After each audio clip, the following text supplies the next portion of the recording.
people. Welcome to another edition of the TOD show. I am Abayomi Odunla, and I have on set with me today a successful serial entrepreneur. I mean, he's somebody that his story has actually inspired me personally. He has been in the advertising industry for over 2 decades. That's not easy, you know. So I have with me Mr. Okere. Welcome, Mr. Okere. Thank you for having me, Abia. It's a pleasure to have you, sir. You're welcome. Sir, can we get to know you? Well, you've just said it. My name is Bidwell Okere. I'm the MD Managing Director, Digital Network and Media Limited. It's a company that specializes in media, especially emphasis on outdoor advertising and other media, digital. So we've been in the industry for the past 20 years. Okay, so what actually led you to this that you're doing currently? Why advertising? Why the media? Why not something else like banking, architecture, or whatever you studied in school? Why this? Oh, well, I actually, advertising found me, if I would say. You know, in those days when you come out from school, what your mind is, how will you get into the banking industry? How will you get into the insurance? How will you work for state government and federal government? White-collar jobs. White-collar jobs, you know, that kind of stuff. It was that way until we were taking some entrances, some courses to get employed. But along the line, I ran into my elder brother and his friend, they were actually starting off then too, you know. So, and I was drafted to just keep holding forth as a placeholder for them. And along the line, I found out that I have very deep love for the industry. And then I didn't look back again. I forgot about all those interviews and banking, and I plugged into it. And I think if I'm asked to say now, it's an experience that I will ever thank my God for, you know, because it gave me the freedom to do what I want, to express myself, to having to say, look at how this thing should be and how it should be, and came. And since then, I've not gone back. So I've been here. Wow. Sir, I would like to move a little bit into your personal life. Can we get to know more about your personal life? Something that people out there don't really know about you. Well, I would say, okay, I usually keep my family very, very close and very tight. If you go to my Facebook on social media, you hardly see my children or my family, because these are they are my backbone, you know, and I cherish family orientation very well. Even though I'm an outgoing person, I'm a complete extrovert.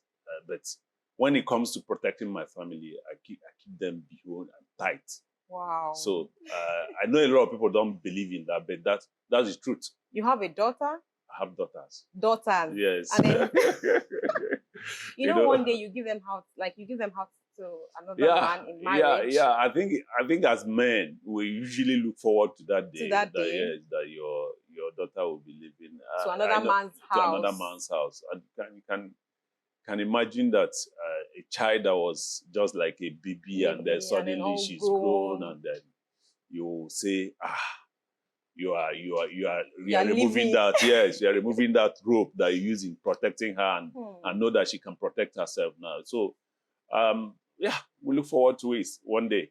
And with her age, with the first daughter's age, she's in 3rd year in the university now. So by next 2, 3, 4 years, we should be talking about. Come on, we wouldn't know. Can happen. Picking Ashwebi very soon. Yes.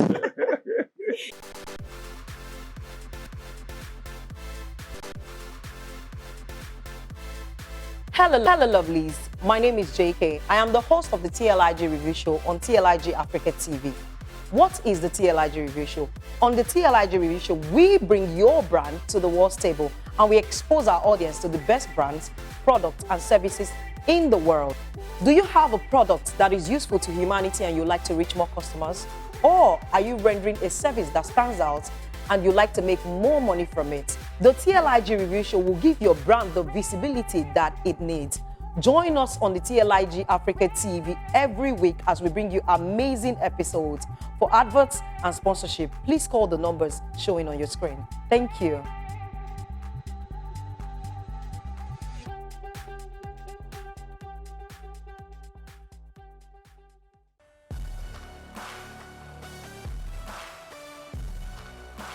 When you're looking for a show that is exciting, inspiring, and uncensored, stop right here. This is where you meet your favorite celebrities in an uncensored manner. My name is Kehinde Ajose and I'm the host of Celebrity Uncensored on TLIG Africa TV. Join me every week for fresh episodes of Celebrity Uncensored on TLIG Africa TV. Don't miss it.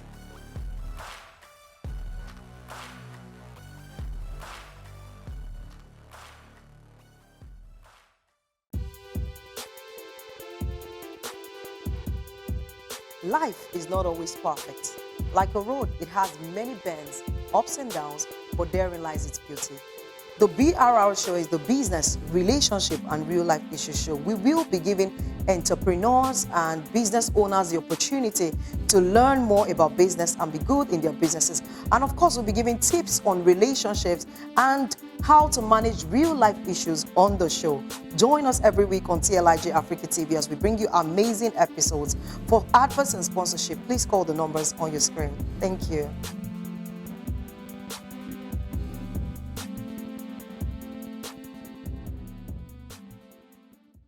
Welcome back from the break, and I still have on set with me the CEO and MD of Luso Digital Network, Mr. Okere. Back to what we were saying, the advertising industry in Nigeria, where do you see it in the next 10 years? Okay, in the next 10 years, you just need a crystal ball to know the future, but let me just try and predict. Okay. Well, the industry have been growing in terms of numbers, in terms of budget, in terms of size, in terms of volume. If you say which state that is fully saturated now in terms of other advertising, you will say Lagos State. Sure. Do you understand me? For the obvious reason that is the commercial capital of Nigeria. So what I would see is more like a lateral kind of growth, growing out of Lagos, trying to capture as many audience, because advertising is about how many numbers can you speak to. Your reach. Your reach, the level of your audience. So you will expect that Lagos will expand and then move into, demands will, as people are moving into from Lagos to Ogun State. A lot of people live in Ogun State now and work in Lagos. So advertising is going to, people are going to, the advertising is going to also follow them as they are moving. So some other strategic locations or key market factors or states you have in Nigeria, like Abuja, Port Harcourt, Oyo State, Enugu, Oyo. Oyo State is Ibadan. Ibadan is very close to Lagos. Yes, Ibadan is a very key market too. Then you talk about Kaduna, you talk about Kano. Where you have huge populations. So it goes that way. So if I'm asked to say, the growth potential is very, very much. But you cannot grow in isolation. You grow according to how the economy is going. In the last 2, 3, 4 years, Nigeria has not had a very wonderful economy. Sure. So it has also affected how much advertising is growing. So if the economy peaks, of course, naturally, you will see that advertisers will be more open to do more, take risk, and then spend more. And also expand in their own capacity as well. In terms of how many bulbs they will buy. Okay, Mr. Okere, is there any regulatory body for advertisers in Nigeria? Yeah. There's a body? Yeah, they used to be called APCON, but now it's called ACON. ACON. Yes, Advertising Regulatory Council of Nigeria. Okay. Yeah. So it used to be Advertising Practitioner Council of Nigeria, which is the statutory body that regulates both practitioners and the industry. And the industry, Yes. okay. So in the last, I think 2 weeks ago, there's a new law that that the federal government signed. Yes, I was just about asking you about that. Okay, I saw it online. Yeah, it's not, that one is not a law, it's a policy actually. Okay. The law about using local foreign and local local models and the voiceover artists. Yes. So what that was targeted at growing the business locally, because advertising is not something that grows. It grows with other subsidiary or ancillary services. True. Like, it's not alone. Yeah, it's not alone. So as we have a huge population of the youth. So these youths are looking for things to do. So if the industry is in support of that policy, because it will help the youth to develop their local talents and local contents, which is, being able to be voiceover artist, a model, and it gives them more power. It gives them more power instead of running into South Africa or Kenya or even London. Get somebody there who their face. You grow Nigerian faces because you are talking to Nigeria. True. Yes, you use Nigerian faces. So, sir, when I saw that news, I was like, okay, this is good for the youth, for our own models in Nigeria. Yeah. But, sir, don't you see it as a racist move to saying that, okay, we can't allow foreigners come to our country to model or do a voiceover artist? In those countries, they have similar regulations. That's why their industry grew. Okay, so it's a good policy. It's a good policy. It's a good policy. You're talking to Nigerians. Why would you use a foreign model to come on? Or somebody with another accent, different from what people accents, can hear. Who doesn't understand? Because communication is about affinity. What you can relate to. What you can relate to. Yes. Some of us that grew up in those days, if you sell a tank crier to come and send a message, immediately you hear the gong of a tank crier. You are relaxed. You know that there's an important message that is going to pass. That you want His to pass. voice alone will even talks you to listen. True. It's about connecting with your people. If you bring, these days we are talking about global citizens, or the world has gone global. One world or a global village. But in the global village, there is also a global family. True. You need to play in your family to make sure that you're represented. So the opportunity to give the local talents that opportunity to grow their arts and become relevant and make money out of it. And when they make money, they spend it here. They're not going to send it outside. So why send the money outside? That's a very valid one. Yes. So it's a very, very good policy. So we should encourage the local talents, the models, the voice-over artists in Nigeria. Yes. Wow, that's a good one. Yes. Okay, so, sir, currently, what is the major challenge facing the advertising industry in Nigeria currently? What's the major challenge facing the advertising? Let me take it a little bit wider. There is a general challenge economically in Nigeria. I wish to tell you, we used to work for Nigerian breweries. We used to work for Guinness. We used to work for Nestle. We used to work for MTN. We know the volume we used to do. But in the last 5-6 years, they've been cutting down consistently. On the volume that you receive. Receive. So on the volume that we receive. And even the volume that they do generally. Wow. Do you understand? So the truth about the challenge has various facets. You talk about electricity that we don't have. You talk about no stable power supply in the country, and most companies run on generator. You can one or two glitches that we'll have in this discussion. You can imagine it. We would have finished whatever we wanted to do. Okay, you talk about quality human resource. It's a very big challenge too. Wow. It's a very big challenge because you find out that people who read marketing communication, mass communication, when they come out of the university, you expect that they should understand what is advertising. But by the time you interact with them, you know that they don't know jack about what it is all about. Even the structure of the industry is very, very alien to them. So, so you need to retrain, keep retraining to get them in tune with what you expect or what the deliverable should be. Should be. Yes. Do you understand? So We've identified power, we've identified human capital.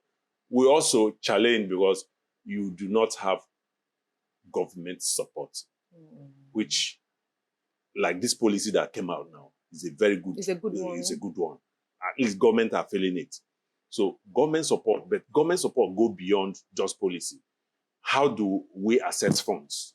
Loans, soft loans, facilities just like that. yes, so that you can, if you want to buy some of those LEDs you see on the road, are massive investment. It needs massive investment. And in Nigeria, you cannot access funds. You're expected to save and save and save and save. On your own before you can buy. And it's a buy and sell this thing. You put your money, you get the product. Nobody will talk to you that I'll lease the billboard to you. Nobody will talk to you on that. Wow. So it's just pay, carry it, because it's not manufactured locally. Yeah. If it's manufactured locally, we can say, okay, let's go to the company that manufacture, talk about 5 years payment plan. Yes, payment plan. But it's not done. So okay, so the government should help advertisers in terms of financial support. In terms of financial support. Maybe make it possible for us to use some of the billboards, the existing one, to do as collateral, so the bank can talk to us. It will be a good policy. A good one. Yeah, so because some of those billboards, government give permits. Okay. They give documentation that shows that, look, this thing has gone through this fabrication process, erected here, and it has capacity to generate so kind of amount in a year. Revenue. So why wouldn't the bank sit down and say, okay, this can serve as a facility, as a instead of asking for a house, not a young man where will accept your father build for you. Yes, collateral. Yes. So if you collateralize billboards, it will help to inject some kind of finance into the system, and then people will do more. Wow. And the industry will grow. Okay, so Mr. Okere, aside from advertising, I know you're a successful serial entrepreneur. What else do you do aside from advertising? Aside from core advertising, we're into also studio rental.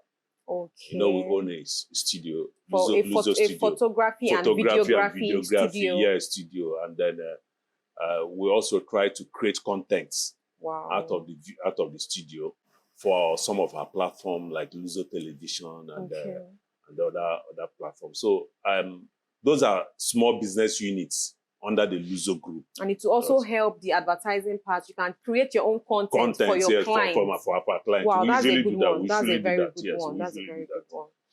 Okay, wrapping up the show, sir, what do you have to say to inspire upcoming people in the advertising and media industry? Funny enough, this morning I was discussing with my daughter, and that was the issue. I told her how many times I failed in the past. Over 2 decades. It's not easy. It has happened. You just need to be very, very focused. And then when you fail, you rise up, keep moving. Don't ever say it. You are a loser when you quit. I usually say it. You quit, you lose. So in all facets of life, you must be ready to fail, stand up, keep walking. Keep continuing. You'll be keep your eye on the destiny. That's where you're going to. Imagine yourself, sit back, imagine yourself, I want to drive a Range Rover. And you're working hard towards it. Please keep on working towards that. You will drive it. Honestly, I'm a strong believer in that. So I will tell the young man or young men or young women that are upcoming in their destiny. It is a challenging world. It is, especially in Nigeria, where you don't have institutional support. But somehow people make it here.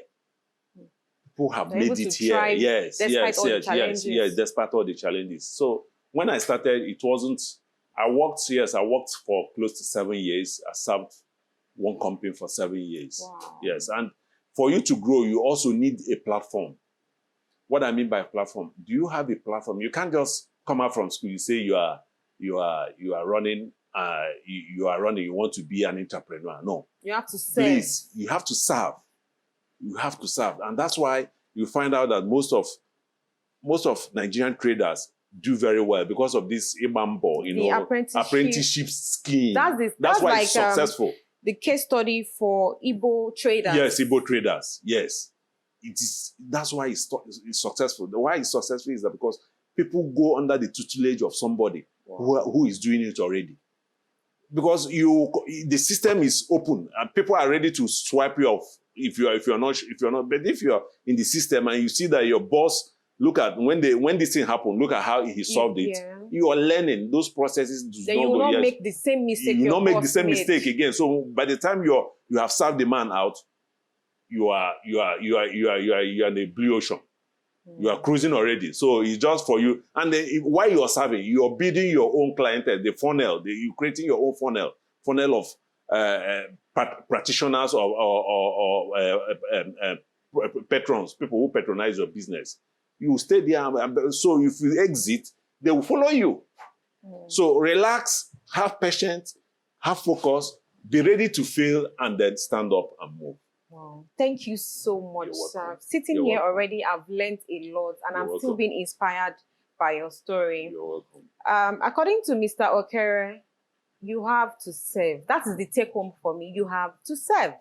Stay focused and know that you will fail. But once you fail, you stand up and then you keep moving. Thank you for joining us on today's edition. Same time, same station. Join us on the TOD show. I remain your host, Abayomi Odunola. Thank you.